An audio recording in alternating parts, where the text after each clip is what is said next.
రాజకీయం అనేది ఉద్యోగం కాదు, సేవ. ప్రజలు మీకు ఓటేసేది వార్డు మెంబరు, ఎమ్మెల్యే, ఎంపీ అని ఎన్నుకునేది వాళ్ళకి ఏదైనా మంచి చేస్తారని నమ్మకంతోనే. కానీ మీరు ప్రజలకు ప్రభుత్వం కేటాయించిన ఏ పథకాన్ని చేర్చడం లేదు. మొత్తానికి ప్రభుత్వాన్ని మోసం చేస్తున్నారు, మాలాంటి ప్రజల్ని మోసం చేస్తున్నారు. ఈ రోజు ఇంత నల్లధనానికి కారణం వ్యాపారవేత్తలు, మీలాంటి రాజకీయ నాయకులే. జీతం లేని వార్డు మెంబర్ దగ్గర 5 ఏళ్ల తర్వాత 50 కోట్లు ఆస్తుంటుంది. ప్రతి నెల 1,00,000 రూపాయలు జీతం తీసుకునే ఎమ్మెల్యే 5 సంవత్సరాల తర్వాత 500 కోట్లు సంపాదించుకుంటాడు. దాదాపు 2 లక్షల జీతం తీసుకునే ఎంపీ 5 ఏళ్ల తర్వాత 1000 కోట్లు సంపాదించుకుంటాడు. ఇదంతా కష్టపడి సంపాదించిందా? ప్రజల డబ్బు. బ్రిడ్జిలు కట్టడంలో స్కాము, భోజన పథకాల్లో స్కాము, పేడల్లో స్కాము, బొగ్గుల్లో స్కాము, ఇసుకలో స్కాము, భూ కబ్జాలు చేసి అక్రమాసులు సంపాదించింది చాలక ఆఖరికి టాయిలెట్లు కట్టడంలో కూడా స్కాములు చేస్తున్నారు కదయ్యా. తప్పే. అందుకే ఒకవైపు ఉచితంగా దొరకాల్సిన చదువుని, వైద్యాన్ని లక్షలు ఇచ్చి కొనుక్కుంటున్నాం. ఇంకోవైపు అన్నం పెట్టే రైతు ఆదాయం చాలక ఆత్మహత్య చేసుకుంటున్నాడు. మీలాంటి రాజకీయ నాయకులు ఉంటే 100 ఏళ్ళైనా సరే ఈ గ్రామాలు ఇలానే ఉంటాయి. ఇక ప్రజల డబ్బు కొట్టేస్తే ప్రజలే లాక్కుంటారనే భయం ప్రతి నాయకుడికి రావాలి. Take a charge from today. నేను ఒక స్టోరీ చెప్తాను, లాస్ట్ వరకు వీడియో చూడటానికి ప్రయత్నం చేయి. ఎందుకంటే ఈ వీడియో థంబ్నెయిల్లో పెట్టినట్టుగా maybe surprising for you from my side. ఎందుకంటే నేను వేసే ప్రశ్నలకి మీలో సమాధానం ఉంటే ఓకే, లేకపోతే ఒకసారి మీరు కూడా అదే క్వశ్చన్స్కి సమాధానాలు వెతుక్కోండి. ఒక రాజు ఉండేవాడు. ఆ రాజు తనకు ఒక పంజరంలో ఒక పావురాన్ని బంధించాడు. మేబీ ఒక పక్షి అనుకోవచ్చు, అది ఏ పక్షి అనేది చెప్పడం బెటర్ కాదు, సరే పక్షి అనుకోండి. ఆ పక్షి కొన్ని రోజుల తర్వాత ఏమని అరుస్తుందంటే ఫ్రీడమ్ ఫ్రీడమ్ ఫ్రీడమ్ అని అరుస్తుంది అనమాట ఆ పంజరంలో ఉండి. సో ఇప్పుడు రాజుకి ఏమనిపించిందంటే, సో రాజు ఎలాంటి వాడు అంటే కొంచెం బినోవలెంట్ పర్సన్, నాట్ ఎ డెపోటిజం, బినోవలెంట్ పర్సన్, చాలా కైండ్ పర్సన్. సో అతను ఏం చేశాడంటే, సో పక్షి బాధ చూడలేక ఫ్రీడమ్ ఫ్రీడమ్ అని అరుస్తుంటే అతను ఏం చేయలేక ఫస్ట్ రోజు ఏం చేస్తాడంటే ఓపెన్ చేస్తాడు. ఏది? ఆ పంజరం కొన్న గేట్ ఓపెన్ చేస్తాడు. సరే గేట్ ఓపెన్ చేశాడు కదా అని వెళ్ళిపోద్దామని చూశాడు. సో చూస్తామంటే అలా వెళ్ళాడు, మళ్ళీ కాసేపటికి వచ్చాడు అనమాట, వెళ్ళిపోయిందో లేదో అనేది. అసలు అంటే ఇన్వాలంటరీగా జరిగింది ఇదంతా. సో పక్షి అయితే అక్కడే ఉంది, కానీ లోపలే ఉండి ఫ్రీడమ్ ఫ్రీడమ్ అని అరుస్తుంది. సరే ఇలా మాట అంటలేదండి. రెండో రోజు ఏం చేశాడంటే పక్షిని బయటికి తీసి ఇసిరేస్తే మళ్ళీ తెల్లారేపాటికల్లో వచ్చి చూస్తే మళ్ళీ దాంట్లో ఉండి ఆ పంజరంలో కూర్చొని ఫ్రీడమ్ ఫ్రీడమ్ అని అరుస్తుంది. మళ్ళీ రాజుకు అర్థం కాలేదు. మళ్ళీ అగైన్ ఆ పక్షిని బయటికి తీసి ప్రాబ్లం ఏంటి అని తన ఎవరో మంత్రిత్వవర్యులు ఉంటారు కదా, వాళ్ళతో డిస్కస్ చేస్తాడనమాట. సో అగైన్ మళ్ళీ ఏం చేస్తాడంటే వెళ్ళి ఆ పక్షులు ఉండే చోట అన్ని తన జాతికి చెందిన వాటి దగ్గర వదిలేస్తాడు. మళ్ళీ సేమ్ ఆ పంజరం దగ్గరికే వచ్చి లోపల దూరి ఫ్రీడమ్ ఫ్రీడమ్ అని వస్తుంది అనమాట. This is exactly what reflects in India. ఇక్కడ కూడా సేమ్. ఇక్కడ ఆ పక్షి బదులు పీపుల్ అనుకోండి, ఆ పంజరం అనేది సమ్ పొలిటికల్ లేదంటే ఇంకేదో అనుకోండి, పొలిటీషియన్స్ కింద అనుకోండి. సో ఇక్కడ నేను చెప్పే స్టోరీ ఏంటంటే, ఇప్పుడు రిపబ్లిక్ సంబంధించి, ఇప్పుడు ఈ స్టోరీ నేను లాస్ట్లో లింక్ చేస్తాను, జస్ట్ గుర్తుపెట్టుకోండి ముందుది. సో స్టోరీ అర్థమైంది కదా. సో ఇప్పుడు నేను చెప్తాను చూడు. ఇప్పుడు మనకి రిపబ్లిక్ డే జరుపుకుంటున్నాం ఈరోజు. So most of the people, మీకు చాలామందికి తెలియదు వాట్ ఈజ్ రిపబ్లిక్ అనేది. మేబీ తెలిసినా కానీ దాని అంత మీనింగ్ మీరు మేబీ అంత సెర్చ్ చేయరేమో. మేబీ నేను క్లియర్గా ఎక్స్ప్లెయిన్ చేస్తాను, ఒకసారి వినండి. సో రిపబ్లిక్ అంటే, republic is something a people's matter decided by the elected ones, means by the people choices, not the king's order. అంటే మనకి ఇదంతా ఎప్పుడు జరిగిందంటే, రిపబ్లిక్ అనే పదం మనకి ఫ్రెంచ్ రెవల్యూషన్ వచ్చినప్పుడు, అంతకుముందు మనకి వాళ్ళు ఎవరున్నారంటే కింగ్స్ ఉండేవాళ్ళు. ఆ కింగ్స్ ప్రీస్ట్ అంటే చర్చి ఫాదర్సు, ఆ తర్వాత కింగే డిసైడ్ చేసేవాళ్ళు ఏం జరగాలో. అంటే ఒక ఫర్ ఎగ్జాంపుల్ కింగ్ కొడుకే మళ్ళీ రాజు అవ్వడానికి అవకాశం ఉండేది, కానీ ఇతరులకు అవకాశం ఉండేది కాదు. సో ఆ టైం నుంచి ఒక రక్తపాతం చిందించి పుట్టిందే ఒక word republic, that comes from French revolution. So ఇక్కడ ఏంటంటే ఆ రిపబ్లిక్ అనేది పబ్లిక్ మ్యాటర్, జనరల్గా దాని meaning it decided by the not the kings but by the people choices. So this is general meaning of this republic. Then మన Indian కాన్స్టిట్యూషన్లో చూద్దాము. Indian కాన్స్టిట్యూషన్లో వచ్చేసరికి the preamble is the minds of the what we call constitution writers. Means in the preamble itself there is a word republic. The republic అంటే మన constitution మనకి republic ఏం grant చేసిందంటే 4 things I think. Okay, the first one is popular sovereignty, also called democracy, and another one is liberty అంటే liberty of thought, expression, worship, all this some etc. Next one is justice, social, economical, political justice, and fourth one is fraternity అంటే బ్రదర్హుడ్నెస్. దీంట్లో ఎంతవరకు success అయిందనేది మీరు ఒకసారి observe చేయండి. మీలో చాలా మందికి నేను కన్స్ట్రక్టివ్గా క్రిటిసిజం చేస్తాను, మేబీ సమ్ గుడ్ ఆల్సో ఉండొచ్చు, బట్ మనకు కావాల్సింది ఏంటంటే democracy itself is a dissent in a when it went wrong. So ఇప్పుడు డెమోక్రసీ అనేది చాలా అడ్డదారులు తొక్కుతుంది కాబట్టి నేను కన్స్ట్రక్టివ్గా క్రిటిసిజంకి వస్తాను. సో ఇప్పుడు ఏంటంటే first and foremost thing, when it comes to popular sovereignty, we call by the people, of the people, for the people. ఇది జనరల్గా అబ్రహం లింకన్ చెప్పిన 3 words about the democracy. But what happen here? నిజంగా మన representatives మనం ఎన్నుకొని చేస్తున్నారా అంటే ఒకసారి మీరు ప్రశ్న వేసుకోండి. ఎందుకంటే ఇప్పుడు మీరు సరిగ్గా అబ్జర్వ్ చేయండి, మీరు ఆ రాజుల కాలందే మళ్ళీ ఇక్కడ నడుస్తుంది అనేది మీరు ఎప్పుడన్నా అబ్జర్వ్ చేశారా? ఐ మీన్ ఎలా అంటే ఒకసారి నేను చెప్తా చూడండి. లాంగ్ స్టోరీ షార్ట్, మీరు ఎప్పుడైనా అబ్జర్వ్ చేయండి, మోస్ట్ ఆఫ్ ది కేసెస్ మంత్రి కొడుకే మంత్రి అవుతాడు, ఎమ్మెల్యే కొడుకే ఎమ్మెల్యే అవుతాడు, ఎంపీ కొడుకే ఎంపీ అవుతాడు, అండ్ చీఫ్ మినిస్టర్ కొడుకే మళ్ళీ అవకాశానికి చీఫ్ మినిస్టర్ అయ్యే అవకాశం ఉంటుంది. ఒకసారి అబ్జర్వ్ చేయండి, అక్కడ కింగ్స్ ఏదైతే జరుగుతుందో కొడుకుల నుంచి అదే తత్వంగా జరుగుతుంది. బట్ అక్కడ వాళ్ళ ఇష్టం జరిగేది. ఇక్కడ విచిత్రం ఏంటంటే మన పీపుల్ డిసైడ్ చేస్తున్నారు వాడు కొడుకే రావాలని. మిగతా వాళ్ళకి ఆపర్చునిటీ అనేది చాలా తక్కువ. మీరు అబ్జర్వ్ చేయండి. ఒకడేమో మన ఆంధ్రప్రదేశ్ చూద్దాము, ఒకడేమో బొలిబాబు అంటాడు, ఇంకొకడేమో జెండా కూలీ అంటారు, ఇంకొకళ్ళేమో ఏదో జలగ ఏదో అంటుంటారు. సో ఇక్కడ మీరు చూస్తే వాళ్ళు తప్ప వేరే వాళ్ళు లేరా ఇంకా మనకి పీపుల్ రిప్రజెంట్ చేయడానికి? ఐ మీన్ వాళ్ళు కొడుకులు వాళ్ళ వారసత్వం అంతా నడిపిస్తుంటే మిగతా వాళ్ళకి ఎందుకు అవకాశం ఉండదు? But how we call it as a democracy? మనం ఎలా చెప్పుకోగలుగుతాం దిస్ ఈజ్ ఎ డెమోక్రసీ అని? ఎందుకంటే అక్కడ ఏదో జరుగుతుందో, బట్ పీపుల్ చాయిసెస్. ఇక్కడ ఇంకొక విషయం ఏంటంటే people immaturity comes from that ideas of communalism. అది వాట్ వి కాల్, మనం మతం పేరు చెప్తే రగిలిపోతాము, క్యాస్ట్ పేరు చెప్తే రగిలిపోతాము. సో ఇలా మీకు మొన్న కూడా ఏదో జరిగింది మతం గురించి, మన తెలుగు స్టేట్స్లో ఎవడో ఏదో అన్నాడని, ఏదో రకంగా అన్నారని ఒక్కొక్కళ్ళ సెంటిమెంట్స్ని అలా వెలిగించామన్నమాట. సో ఈ విధంగా అంటే పీపుల్ ఇమ్మెచ్యూరిటీ కారణం వల్ల సేమ్ మనకి ఏదైతే ఈ రిపబ్లిక్ అని పేరు చెప్పుకుంటున్నామో ఆ రిపబ్లిక్కి అగైనెస్ట్గా మన పీపుల్ ఇమ్మెచ్యూరిటీ వల్ల మళ్ళీ వాళ్ళ కొడుకులే ఎన్నుకోబోతున్నారు కదా. సో ఇక్కడ మోస్ట్లీ పీపుల్ మిస్టేక్ ఎక్కువ ఉంది వాళ్ళకంటే కూడా. They completely brain washed the people. మీరు అబ్జర్వ్ చేయండి, ఎప్పుడైనా మొత్తం పొలిటీషియన్స్ అందరూ కూడా ఆల్మోస్ట్ ప్రతి ఒక్కరిని బ్రెయిన్ వాష్ చేస్తారు. ఓటు వేసుకునేటప్పుడు ఇర్రేషనాలిటీ, ఇమ్మెచ్యూరిటీ. అన్నా ఒక్కడి గుర్తుపెట్టుకో, ఎవరు గెలిచినా మన బ్రతుకులు స్వర్ణయుగ కాలంలో మారిపోవు.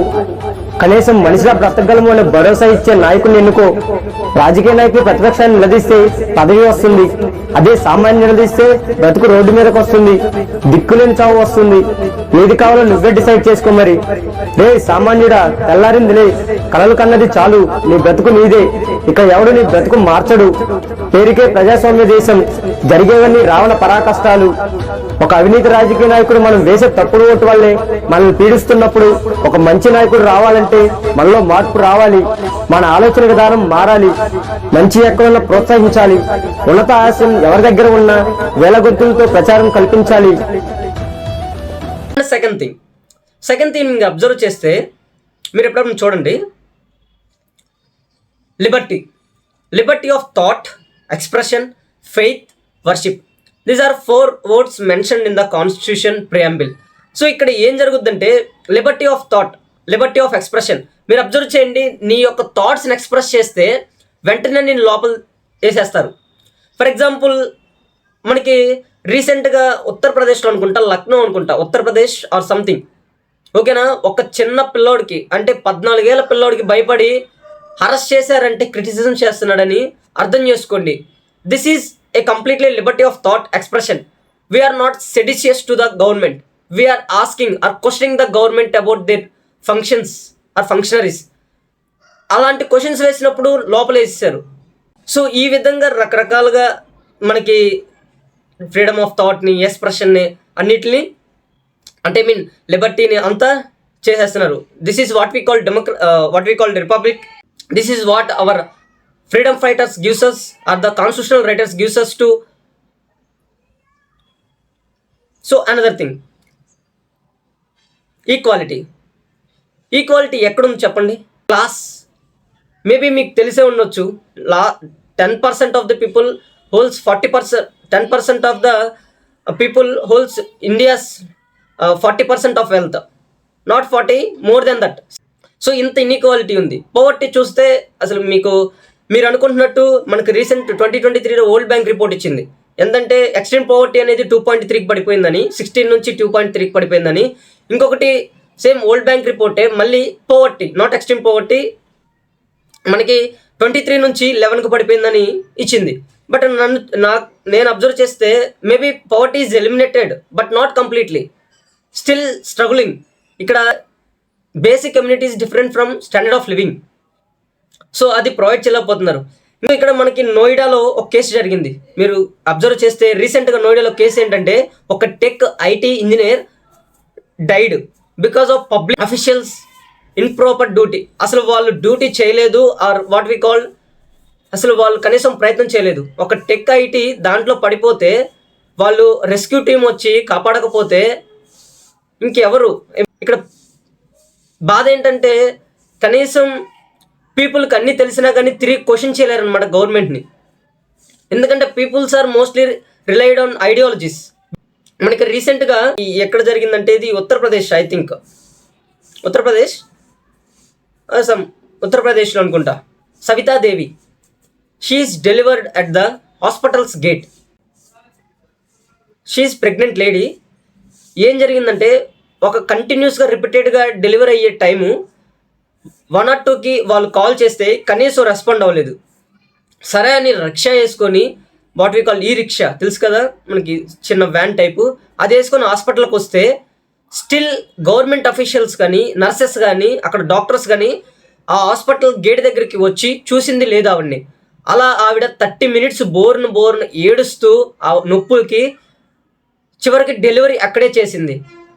కానీ బేబీ చనిపోయింది కొంతసేపటికి. ఇక్కడ ఎవరిది ప్రాబ్లం? ఇక్కడ మీరు ఎన్నుకునేది ఎవరిని ఎన్నుకుంటున్నారు? ఆ ఎన్నుకోవటం వల్ల ఈ పబ్లిక్ అఫీషియల్స్ చేస్తుందేంటి ఏం అర్థం కావట్లేదు. అసలు వాళ్ళు చేస్తుంది ఏంటి ఇంత దారుణమా పబ్లిక్ అఫీషియల్స్కి? సో ఈ విధంగా ఓకేనా. సో అడగాల్సిన క్వశ్చన్లు, చెప్పాల్సినవి చాలా ఎగ్జాంపుల్స్ ఉంటాయి. బట్ మనం ఏదైతే సెలబ్రేట్ చేసుకుంటున్నామో ఈ డెమోక్రసీ అనే పదాన్ని మేబీ చాలామంది క్రిటిసైజ్ చేస్తున్నారు. Republic itself in India is a delusion. అంతే కదా, ఎక్కడ అవుతుంది? Mostly every person working for a greedy. No one works for the honesty or the public కోసం ఎవడు కష్టపడలేదు, ఎవడు ఏం చేయట్లేదు. ఎవడు ఇంట్రెస్ట్ వాడిది, ఎవడు సెల్ఫ్ ఇంట్రెస్ట్ వాడిది, ఎవడు సెల్ఫిష్నెస్ వాడిది ఇక్కడ. సో ఇక్కడ మీరు కూడా అంతే. పీపుల్ కూడా ఎప్పుడైనా అబ్జర్వ్ చేయండి. వాళ్ళకి అనుగుణంగా సపోర్ట్ ఉందనుకోండి, వాళ్ళని ఏ విధంగా ఐడియలైజ్ చేస్తారో మీకు తెలియదు, అది మీకు తెలిసే ఉంటుంది, నేను చెప్పక్కర్లేదు. వాళ్ళకు అనుగుణంగా సపోర్ట్ చేశారనుకోండి, ఓ లెవెల్లో తీసుకెళ్తారు. అది వాళ్ళ ఇంట్రెస్ట్, అది మంచైనా చెడైనా. పీపుల్కి ఏంటంటే ఆలోచన శక్తి చాలా తక్కువ. ఇది మంచా ఇది చెడు అని ఆలోచించేంత శక్తి పెట్టుకోరు. అక్కడే ప్రాబ్లం వస్తుంది. నాకు అర్థం కాదు, ఎందుకు ఆలోచించరు, ఎందుకు న్యూట్రల్గా మెయింటైన్ చేయరు? పీపుల్స్ ఓటేసేటప్పుడు వీడి ఈ వారసత్వానికి ఎందుకు ఓటేయాలి, వీడి దీనికి సంబంధించినోడే ఓటు ఎందుకు వేయాలి? మనం వాడు మంచి చేశాడా చెడు చేశాడా అని ఆలోచించే శక్తి మనకుందా? Of course bro, there is a literacy, illiteracy, that's why ఇదని చెప్పుకుంటే. బట్ బేసిక్ కామన్ సెన్స్ ఉంటుంది కదా. అరే ఒక మంచి చేస్తానికి వేరే వాళ్ళు అంటే పాపులర్ పార్టీస్ కాకుండా వేరే వాళ్ళు వస్తుంటే ఎందుకు వాళ్ళని రికగ్నైజ్ చేయరు? అంటే మీకు క్యాస్ట్ కావాలా? లేదంటే ఫ్రీబీస్ కావాలా, లేదంటే వారసత్వాలు కావాలా, లేదంటే ఏంటి? వాడే ఎందుకు రూల్ చేయాలి మనల్ని? మీరు ఎందుకు న్యూట్రల్గా మెయింటైన్ చేయలేరు? ప్రాబ్లం ఏంటి? మీకు బ్రెయిన్ లేదా? బ్రెయిన్ ఉన్నా వాడుకోరా, లేదంటే ఏమి? So I think this republic day మనకి ఏంటంటే, రిపబ్లిక్ డే అంటే 4 ఎయిర్ షోలు చేయటం, జరిగిందంతా గతం చెప్పుకోవటం, అంత చేసాం ఇంత చేసాం. కోర్స్ అవన్నీ రియల్ ఉండొచ్చు, అబద్ధాలు ఉండొచ్చు మేబీ. ఒరే చదువుకోని వాళ్ళకంటే ఒక బాధ, చదువుకున్న వాళ్ళు కూడా అదే దరిద్రం మెయింటైన్ చేస్తారంటే అర్థం చేసుకోండి. ఎందుకు అంత అవుట్రేజ్? మీరు ఎందుకు క్రిటిసైజ్ చేయరు? మీకు తెలుసా, democracy itself is a dissent, is a part of it. మనకు డిసెంట్ అనేది పార్ట్ ఆఫ్ ఇట్. మనం గవర్నమెంట్ని పొగిడితేనే మనం ప్రో గవర్నమెంట్ అనక్కర్లేదు. క్రిటిసైజ్ చేసిన ప్రో గవర్నమెంట్ అనక్కర్లేదు. మీలో చాలామంది కూడా గవర్నమెంట్ని ప్రైజ్ చేసామనుకోండి, మీరు ఎప్పుడైనా అబ్జర్వ్ చేయండి, వెంటనే వాట్ వీ కాల్డ్ పీపుల్, వీడు ప్రో గవర్నమెంట్ టైప్ అనుకుంటా, వీడు క్రిటిసైజ్ చేశాడు అనుకోండి, వీడు అగైనెస్ట్ టు ద గవర్నమెంట్ అంటారు. ప్రాబ్లం ఇక్కడ కాదు. మనకి ఏ రియల్ పేట్రియాట్ ఆర్ ఒక దేశభక్తి నిజంగా ఉన్నోడు జై హింద్ కొట్టడు. జై హింద్ కాదు చేయాల్సింది, బయటికి జై హింద్ చేసి లోపల నువ్వు చేసే పనులు చేస్తే దానికి అర్థం ఉండదు. జై హింద్, జై భారత్ మహాన్, what we call, different names ఉన్నాయి. ఎందుకు అన్ని? మీకు కావాల్సిందేంటి? పబ్లిక్ అఫీషియల్స్ని, పొలిటీషియన్స్ని, ఆల్ ద పీపుల్స్ని అకౌంటబిలిటీగా ఉంచాలి. మీరు అది చేయట్లేదు.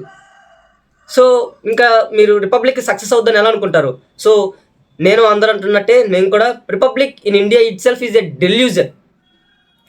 It will not. Even Ambedkar కూడా చెప్పారు డెమోక్రసీ వర్కౌట్ అవుద్దా లేదా అనేది. ఒకసారి మనకి